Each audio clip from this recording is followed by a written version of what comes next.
Hello everyone, it's Ben Lister here. So Facebook ads seems to be a really difficult topic for a lot of home improvement business owners, and it seems to be an area that has a lot of misconceptions and false beliefs. So in this video, I'm going to walk you through step by step exactly how you should structure your Facebook ads for a home improvement business, and basically just tell you about different myths and different misconceptions and really just explain it all at a very high level. So this is really important because if you are able to crack this, then you can open up a whole new area of paid traffic, and this can really 2x, 3x the amount of leads that you have coming in, and you can get a super low cost per lead. So if you don't know who I am, my name is Ben Lister. I work with remodeling business owners, interior design business owners, construction business owners, and I help them to crack the code of marketing so that they have an excess of customers available to them. So what I'm going to do now is I'm going to dive straight into the computer and show you exactly how it works. Okay, so we are in the Facebook Ads Manager here. And so the first thing to know about the Facebook Ads Manager is that it's split into three parts. There's the campaign section, the ad set section, and then the ads, the actual physical ads that people will see. So if we go ahead and create a campaign, I can walk you through step by step all the different processes. And so when we come to make a campaign, the only thing that we have to really worry about is the actual objective. So this is going to be what Facebook optimizes for. If you tell Facebook that you want likes and comments on your posts, then that's what you're going to get. If you tell Facebook that you want leads and you want people to sign up for your offer, then that's what you're going to get. So 90% of the time, if you're remodeling, if you're interior design, then we want leads. We don't want comments, we don't want likes, we don't want just traffic on the website, but no one actually does anything. We don't want online sales, so this would be for e-commerce, things like that. We want leads, so we'll just go ahead and click that. So moving on to the next bit now, it's going to give us the options for the campaign level. So all we really need to do here is just worry about the actual campaign name. So if I just say this new campaign. Categories, you don't have to worry about this because this is for stuff that is more regulated, like credit and social issues and mortgages and things like that. And then advantage campaign budget. Really, you don't really want to turn this on because we can basically control the budget at the ad set level, so we have more control over that. This gives basically, if you turn this on, Facebook will optimize the budget based on the ad set level, and it will dictate where your budget goes more. If we control this at the ad set level, then we're actually going to be able to control it at different points and make sure that all of our ad sets get the same amount of budget. And then don't worry about A/B test because we can basically do that inside of the ad set as well. So if we just go next here, now we're on the ad set level. So if I just come out here, we're in the second part of the three parts. I go to edit this, and obviously we can just change this, new ad set. And what we're going to do is we're going to come back and change this once we've actually figured out who we're going to target. So basically the point of the ad set is we're going to find out who we're going to target, where they're located, what they're interested in, what device they're using, all these kind of things that we can use inside of the platform, and this is going to dictate who sees our adverts. So the first thing to worry about is the conversion location. So this is where the actual lead information is going to be given. I like to use instant forms for my clients, but it really depends on what you're doing. If you are capable of making a good landing page, then it is advised probably to use a landing page if you can. It's something that you can definitely test, but a lot of times instant forms will be successful, it will be pretty good for your campaigns. Basically what this is, I can show you in just a second once we get to this point, but it's going to load up inside of the Facebook app, so it's nice and quick, it's native. Basically the chance of a drop-off is a lot lower than it would be for a landing page, which needs to be optimized, it needs to have good page speed. And I can talk about landing pages in another video, but that's such a big topic that it's probably out of scope for this video. So I'm just going to leave that as instant forms. And then performance goal, we just want to leave this as maximize the number of leads. The Facebook page should already be connected to your account. So we'll just leave that as it is. And then the next things that we want to worry about is the budget. So I'm in pounds here, but basically this is going to be the amount that the ad set spends per day. Now, the good thing about this is that we can have a certain number of adverts inside the actual ad set. So let's say we have 5 ads inside the ad set, and we set this as £50 a day. That is going to mean on average that basically each ad is going to get £10 per day. But what Facebook likes to do is it likes to distribute the budget inside of the ad set. So this is not distributing the ad set budgets inside of the ad sets to basically give you the best possible results. Now, there's different ways around avoiding this, so we can have, one ad per ad set and making sure that Facebook actually delivers it. But for now, we won't go into that just a second. So basically, you can decide obviously what budget we would want. I would recommend at least $5 a day per ad. So if you have 5 ads inside the ad set, then you're probably looking at least $25 per day. That's how you're going to have enough volume to test things and to see what works and actually get enough budget out there so that you can generate a decent number of leads. The next thing is the audiences. So if you have a custom audience, I would probably not worry about this just yet if you are starting off and you don't really know what you're doing in terms of custom audiences, because it can be kind of complicated in setting these up. I think that's another video entirely. But if we go into the location section, I can edit this here. Now it's automatically going to be set to the country that you are in. But what we want to do for a local business is, if I just go into, let's say, London, for example, and I can turn this off. There we go. If I just go into London, for example, and let's say that, I have a business that is located right on this street here. This is where we are actually based. This is where we are, wherever this may be. What you want to do is get a pin. If you click drop pin here, and you can just come in and click right there on the business. Now, this is going to give you a ring around the business, and this is going to be the area that we are actually targeting. So, you can dictate this based on where you are. If you are in a really, metropolitan area, built-up area, you probably want to keep it nice and small, a couple of kilometers, because that's going to give you a huge target audience there, 2 million people just in that small circle. So when it automatically sets it on 16, even 15, we're talking 7 million people, which is far too big, really, and we can't really target for that. What we would recommend is around 1 to 2 million. If that's not possible at all, and if you go really far and your whole area is only 500,000, 250,000, then that's fine, and we can work with that. But I would advise to go around 1 to 2 million. So like I was saying, if I just put this back to 4, then that's going to be a nice ballpark, maybe a little bit too big, but it really depends on where you are. So, for example, let's say if you were, a business in this space here, in an area in Hackney in London, if you wanted to target this area here, but not this area here, for example, what you would do is you would just come in, mark your original, the pin where you want to, so this would be the area that you would target, and then you would come in here, and let's say it's this one, and we would drop another pin, and we're going to click exclude there, and we're going to make sure that's nice and small so it makes sense. So as you can see, we have this huge area here, and then we are actually excluding this one, so no one in the red circle is going to see the advert, but everyone is outside of the red circle, inside of the blue circle, is going to see the advert. So that's a cool way of doing it. And obviously, if you have different areas where there's a town here and there's a town here that you can target, you can put a bunch of smaller pins around, and obviously just get a really nice and precise location for your adverts. So the next one is age. To be honest, I wouldn't mess with this unless you are really sure that you have a specific age range. I would probably only move it up maybe to about 23, 24, something like that. And I would definitely keep it at 65 plus. That's typically because homeowners are,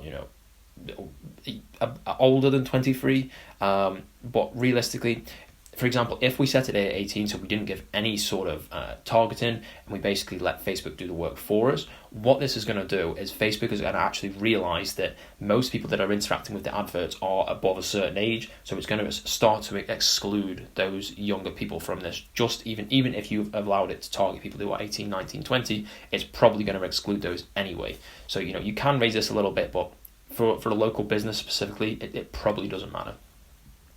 And then all genders, I would probably leave this on for home improvements. You would only really tweak this if about 90% of your business was one way or the other, or you wanted to target a specific advert for men and a specific advert for women. But for home improvement, that's probably not going to be the thing that you want to do. So detailed targeting. This is where a lot of people get stuck. Now, we can target so many really specific things in here. Behaviors, interests. If I can just go through here and do the specific behaviors. We can go through, what kind of phone that they're using. We can go through, people that play console games, people that have used Facebook payments in the last 90 days. We can go people that are admins of Facebook pages. Lots of really, really, really specific stuff. We can target them. If we go in and search for, home improvement, would that come up? Yeah, we can do that and really start to whittle this down. If you're going to do this, actually, you need to make sure that this is turned off, advanced detail targeting, because what this is going to do is actually let Facebook to breach these interests and target people outside of that. So this is going to go really, really small now.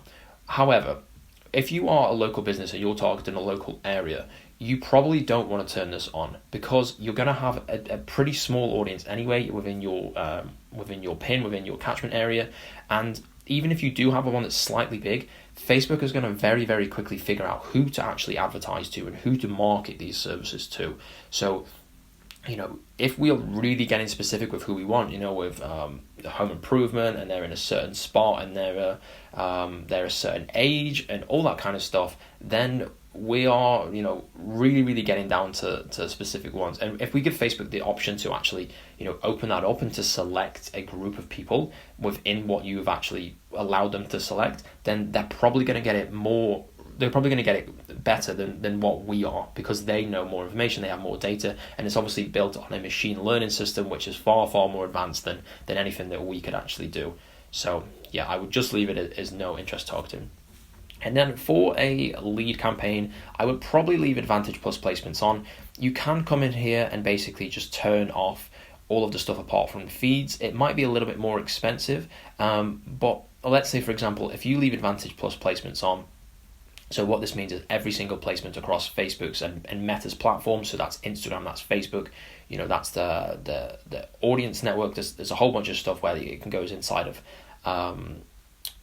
articles and different things like that. If you leave it on, Facebook will quickly realize that no one inside of the articles section, or no one on the stories is actually engaging with these adverts, and they will quickly remove those from the actual placements that you're targeting. So I would always just leave this on. Okay, so that is pretty much it for the ad set level. So let's go down to the ad level. Okay, fantastic. So what we would do here is we would have multiple ads actually inside of the ad set. So if I just come here and put, creative 1, and then we might name this, copy 1. And what this is going to do is this is going to mean that, we have 5 creatives, let's say, and we have 4 different types of copy. So we have 20 different variants there. So obviously you've got creative 1, copy 1, creative 1, copy 2, and there's going to be 20 there. So if we come in here, this should all be sorted. You should select your Instagram page, and then it probably is going to give you some kind of image here. So we just want to go ahead and remove this. Now, when it comes to the creative, this is an area which I think a lot of people struggle with. As counterintuitive as it seems, the campaigns that have the creatives that have the least amount of complexity often do the best. So if I just go in here and look at some, now what you will find with these kind of creatives is that they are super, super simple. There's no major text. We could do possibly 2 images together. We might have a logo on there, but typically we don't want to do that, because if you imagine when you're scrolling through Facebook or Instagram, if you see a post that is covered in text, it looks very commercial, it looks very promotional, you're not going to want to stop and look at that, because you're instantly going to see that it is an advert, right? And we are sort of conditioned to just scroll past those, because we see adverts and we don't really think twice. And oftentimes people will actually see an advert on their screen, but they actually completely miss it and just keep scrolling to the next thing. So what we want to do is have a picture that would almost look like a post that maybe their friend put on, or maybe a business that they follow would put on, or something like that. Something that just really blends in with the rest of their feed. And what happens is they're actually going to stop and look at this, and then they're going to have a chance to read the copywriting that we have. So once we've uploaded an image like this, you will have to come in and basically select the right versions. Facebook will try to tell you that, this is the best crop, or this is the best way to do it. But oftentimes, if you just click original, then it's going to be okay. and it will come up with this warning that Facebook will not be shown, or this ad will not be shown on certain placements that you've selected, or maybe automatically cropped. But realistically, if someone was to see this format, it's very, very difficult to see most of the photo, so we're probably going to do this. And if it is really, really bad, Facebook won't actually show. So let's just click next. And then when it comes to the actual optimizations itself, you probably want to avoid this. It's going to give you some options to do the image filter, which might be on. The music, if it's already on, I'd probably leave it on, and basically Facebook will actually adjust this. They'll try some with music, some without the music, and if the one is performing without the music is better, then it will do that. So I would probably just go and click done on this. And so that's it for the creative. And then now we move on to the copywriting. So I'm not going to throw in some copy in here for people to copy from or anything like that. But what I would say is there's really two main points to have with the copywriting. So what you'll find is that the first 3 lines are the most important. So if I come in here and put line 1, line 2,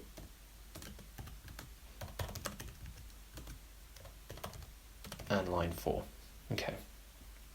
Now, there we go. So when you see a post, if there's multiple lines, you're not actually going to see the whole text in one. You're going to have to click and drop down and click the see more button so you can actually see those. So I just scroll down here. So it looks like this in the post. So obviously we have 4 lines, but we can only see 3 of them. So if someone goes and they sees this and they click the see more, then it's going to show more. And what happens when someone actually clicks that see more button is Facebook counts it as some kind of engagement. Someone's actually engaging with the advert, and basically it means that people are not just scrolling straight past it, and they're actually spending a bit of time looking at it. And that's going to give you a really, really low cost per mile, which basically means that more people are going to see the advert for the same amount of cost.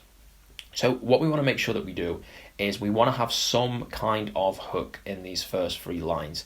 What we typically like to do is call out the area. So, we can say, hey, London homeowners. So anyone that is a London homeowner and sees that is more likely to stop. And then we might leave the second line clear, and then we might put the third line, did you know that you can renovate your property for XYZ, or whatever it may be, and state your offer or something like that to draw people in. And so when someone actually sees this, they're going to want to click on see more, because they're going to want to find out what you're actually talking about. And then this is where you present your offer further down the line. So another big thing for copywriting is you must put a call to action in there. If you are using a landing page, use the link in there several times. If you are using a lead form, we need to make sure that we tell people to click on the call to action button. So if I scroll down here, you can see the call to action is currently sign up. I would always recommend going with learn more, basically because the next page is going to present more information, and it's going to get people to ask more questions, and learn more is just a classic CTA that always seems to work. So somewhere in the copy we want, if you want the offer, click learn more below, and we want to state this multiple times, so maybe halfway through, and then maybe right at the end, in order to get this, click learn more, find out more by clicking the button below, anything like that, a direct call to action. So we want the lead, and the lead has no way of possibly not knowing what we want them to do, right? If we tell them exactly, we want you to click on this button in order to go next. So, there's no ambiguity around what the next steps are or anything like that. They know exactly what to do. So that is that for the actual main copy. For the headline, what I would say with this one is sometimes people see this first because they scroll down too far, and they're going to read this, and then they're going to go up and read the first 3 lines of copyright and then click to see more. For the headline, we could throw something in there that is kind of like a newspaper headline or an article headline. So, London homeowners are getting this for free. And I think it's about 40 characters. Where basically if you go over that, then you can't actually see the whole thing, but it gives you a preview anyways, so if I put in, for example, this thing still there, this thing and this thing, it's going to go and block it off, so you can't actually see the whole headline, so that wouldn't make sense. So obviously if you have just this for free, then it's going to want people to go and read further. And really, when we look at the advert in different compartments, the point of the actual creative, so the image, is to draw people in to stop scrolling. The point of the headline is to get people to go and read the first 3 lines of the copy. The purpose of the first 3 lines of the copy is to get people to click the see more, and then that is to get people to read the rest of the advert, and the rest of the copywriting is actually to get people to click on the learn more button, and then obviously the lead form itself will actually go and has the purpose of capturing that lead and getting people to give their information in. So that is that for this section. Really, copy and creatives are super important. It's a whole nother art form in itself, copywriting. This really is where the money is made, and where the difference between a good campaign and a bad campaign is actually done. So this kind of stuff is super important. You probably want to test things out and really trial things out. And so destination. Now, this is where we're going to have the lead form that comes in. This is, it might look pretty complicated, but realistically, the only things that we are worrying about is just the qualifying questions. So if we take the conditional logic here, we can ask a question. Oh no, sorry if I go add question there. We can ask a question, a multiple choice one. So, how soon are you looking to have your kitchen completed? And we can put as soon as possible. 3 months, and we can go and put 6 months. Now let's say if you don't want to work with anyone that is not working within 3 months time, then we can make sure that the 6 months is the close form button, and then this one is the submit form. We need to add an end page. There we go. I just open this back up, and there we go. E2 end page. And now what this is going to do is basically, if someone gives an answer that you don't want, so they are no longer a lead, then, so for example, if we want to work with people that within inside 6 months, not 6 months, within inside 3 months, not 6 months, then people that give a 6 months answer are basically not going to be signed up for your offer. So in the intro, really, we want to keep the image as the same. The headline, probably we want to keep this the same. We might want to change something, such as sign up below, and then a description of why someone should actually sign up. Privacy policy URL, obviously just take one from your website.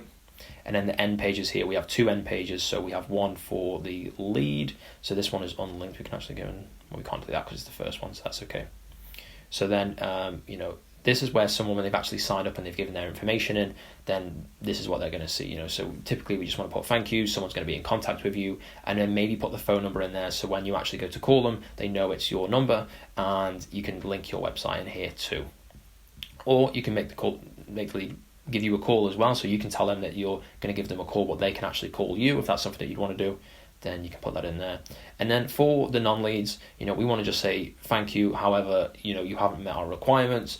You can check out our website still to see if any of these products would work for you or anything like that.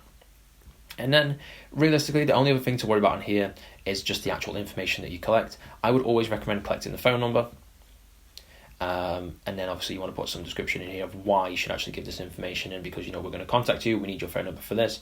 And for some reason Facebook likes to order it in this way, so I think you can actually change this if I just come in here. Maybe not, maybe you can't, but yeah, it kind of goes in a strange order where it goes email, full name, and then phone number, but I don't think that's going to really affect your conversion rate too much. And so, yeah, once that's done, obviously I haven't filled out much information because we don't have a privacy policy to share or anything like that. You'd want to name it the date, so today's the 8th of June. And basically, that would be just about that. And then obviously Facebook is going to give you this information, so you can go and contact these leads. You can link it to your CRM, you can do different things like that. Well, that is more advanced stuff. So for the tracking, because we're going to be using a lead form, we don't really need to do too much tracking here, because the tracking is all going to be done with inside Facebook, and they're going to give us that information with the data that they do give us. If you're going to have a landing page, then you obviously want to set up a conversion, so that's going to be a website event there, and that's going to be with the Facebook pixel. But that again is a whole nother video. So that is pretty much it for the basics of how to actually set your adverts up.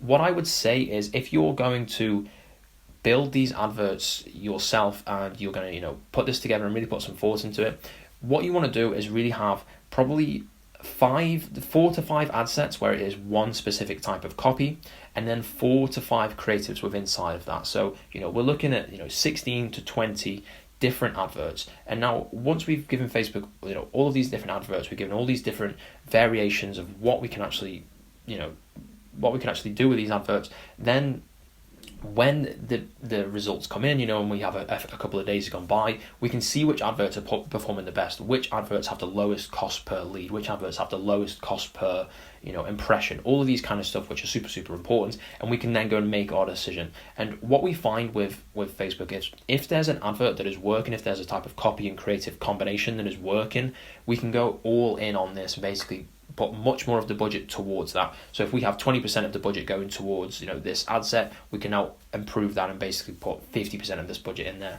And what we find is if there's a combination of ads and creatives that are working after a week or so, then that's probably enough sign to really go all in. If you are happy with the cost per lead that you're getting, home improvement maybe sub $20, maybe sub $50, something like that. It really depends on what kind of ticket you're offering and how much you're actually offering for your jobs.